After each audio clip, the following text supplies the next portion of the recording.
ഇന്ന് നമുക്കൊരു ക്രീമി ചെമ്മീൻ മൊയില ഉണ്ടാക്കിയാലോ? നമ്മുടെ ലിഡിൽ നിന്ന് മേടിച്ച ഈ ഒരു ചെമ്മീൻ വെച്ചിട്ടാണ് ഇന്ന് നമ്മൾ ചെമ്മീൻ മൊയില ഉണ്ടാക്കുന്നത്. അതിനായി നമ്മുടെ ചെമ്മീൻ ആദ്യമേ ഒന്ന് നന്നായി കഴുകിയെടുക്കണം. ഇത് സോൾട്ടഡ് ചെമ്മീനാണ്, അതുകൊണ്ട് നന്നായി കഴുകിയെടുക്കുന്നതാണ് നല്ലത്. അല്ലെങ്കിൽ നമ്മുടെ കറിക്ക് ഉപ്പ് കൂടും. ഇനി കഴുകിയെടുത്ത ചെമ്മീനിലേക്ക് കുറച്ച് മഞ്ഞളും ഉപ്പും കുരുമുളക് പൊടിയും ഇട്ട് നന്നായി മിക്സ് ചെയ്ത് മാറ്റിവെക്കുക.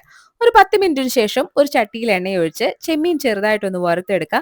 രണ്ട് സൈഡും കൂടെ തിരിച്ചു മറിച്ചിട്ട് ഒരു 4-5 മിനിറ്റ് വറുത്തെടുത്താൽ മതിയാവും. ഇനി വീണ്ടും ചട്ടിയിൽ എണ്ണയൊഴിച്ച് കടുക് പൊട്ടിക്കുക. അതിലേക്ക് കുറച്ച് ഉലുവ ഇട്ട് കൊടുക്കുക.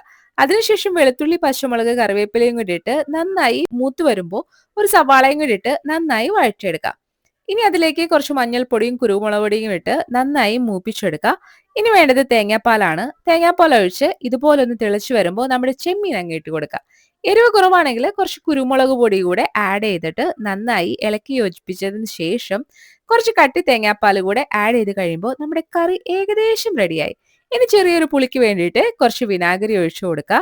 ഇനി നമ്മുടെ ലാസ്റ്റ് പരിപാടിയാണ്. ഒരു തക്കാളി കട്ട് ചെയ്ത് ഇങ്ങനെ ഇട്ട് കൊടുത്ത് കുറച്ചു നേരം മൂടി വെച്ച് കഴിഞ്ഞാൽ നമ്മുടെ ചെമ്മീൻ മൊയിൽ റെഡി.